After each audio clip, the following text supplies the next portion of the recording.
I will offer this up to the two of you. We've got three teams that still have open seats, and we are not exactly sure who's going to take them. Alpine, Haas, and Williams.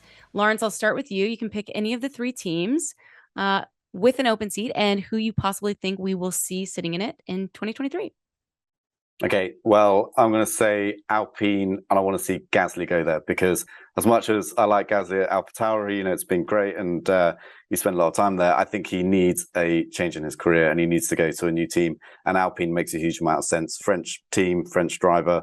And I think we would really see the best of Gasly, and it opens up, as I was mentioning earlier, opportunities elsewhere for Nick de Vries perhaps to go to Williams.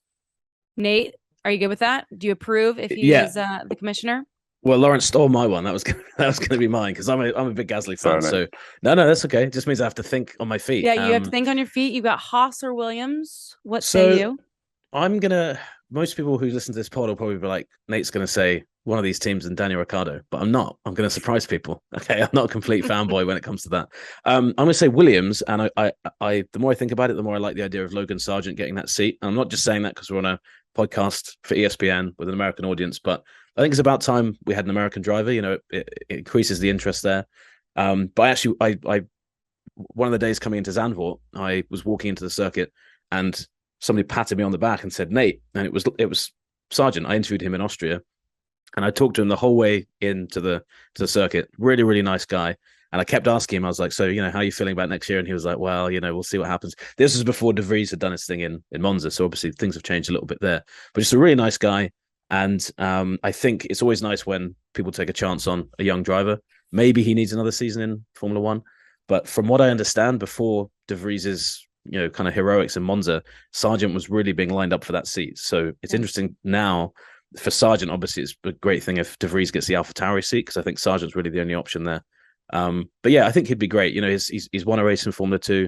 I think he'd be in a situation where even if it is too early for him to go into Formula 1, it'll be a bit like Mick Schumacher at Haas in that first season. Nothing's really expected of him. Just, don't crash the car, learn when you can. Mick Schumacher wasn't the best at doing that, but it's a good place to learn. So I'd say that. I think it's a bit of a left field one. And because I don't think Ricciardo's going to be on the grid next season. So I would say him. And because Haas seem convinced that they want Nico Hulkenberg, which I just don't understand as a team move, just really kind of uninspiring. I don't know if Laurence thinks the same thing. Like, I don't know. It just, of all the drivers they could have gone for, Hulkenberg's he's good. Like, he'll be competitive, but he's been out of Formula One for a while. The super sub thing kind of wore off a little bit. So, what do you think the line of thinking is there for Haas, going with Nico Laurence as compared to sticking with Mick? Like, what's the pros and cons there between that decision?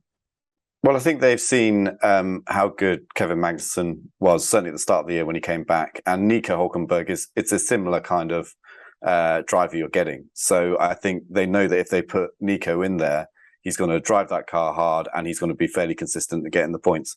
Now, does Nico have a long future in Formula One ahead of him?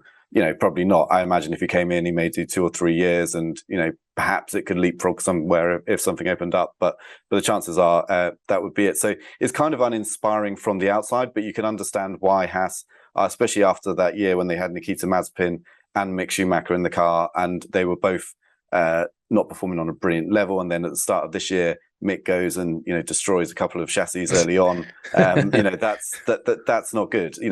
That's very expensive, and it's costing the team points, which of course means more money down the line. So I can understand Haas's reasoning if they go for Nico Hulkenberg, but there's part of me which would like to see Mick Schumacher get another go. It's as the pressure started to build, he started to put in some better performances.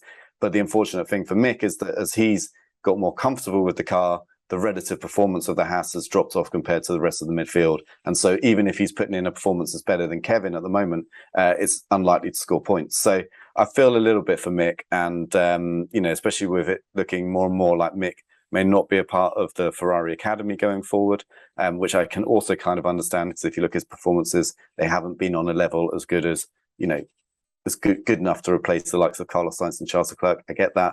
But I'd like to see maybe Mick being given one more go, like everything or nothing on 2023.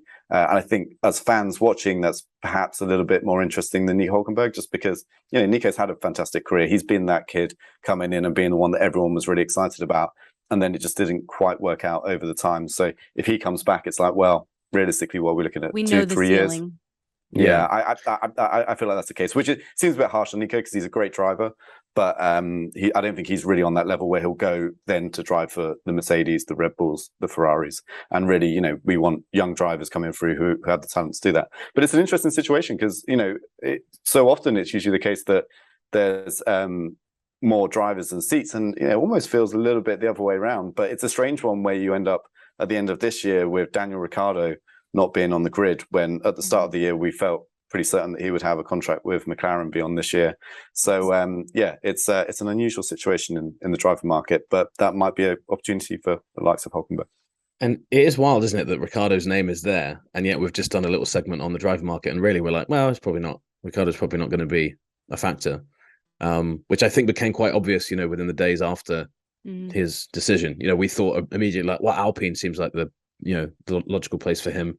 Don't think Alpine are that keen to kind of, you know, reopen that door. You know, he obviously left there in circumstances they weren't too happy with. So it is interesting. And I think, I wouldn't have put money on Ricciardo just slipping out of contention so quickly, but he's never really, when we've asked him, both Laurence and I have been in press conferences with him, he's just never really seemed that keen to, you know, you've never really bought the idea that he wants to stay in with any of the three options that are there, you know, stay a year out, you know, kind of refine that fire, come back in 24. I think it's a risky decision because there's no guarantee he comes back.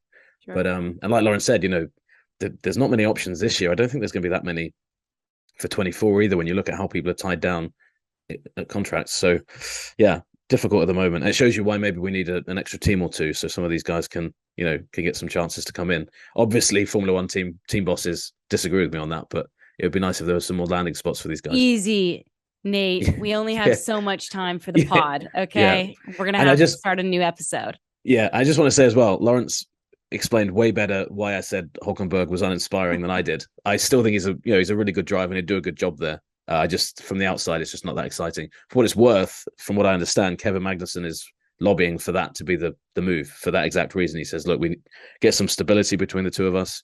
We can be competitive, drive the team up the order. So that could end up kind of swaying that decision, I think, at Haas, because obviously, you know, Kevin's come in, done a great job. There's a great relationship with the team. Mm-hmm. So if they go with Hulkenberg, I think he can kind of thank Kevin. And anyone who's seen Netflix will appreciate the irony of that, because those two guys haven't always been on the same page. Thanks so much for watching ESPN on YouTube. And for more sports highlights and analysis, be sure to download the ESPN app. And for premium content and live streaming, subscribe to ESPN Plus.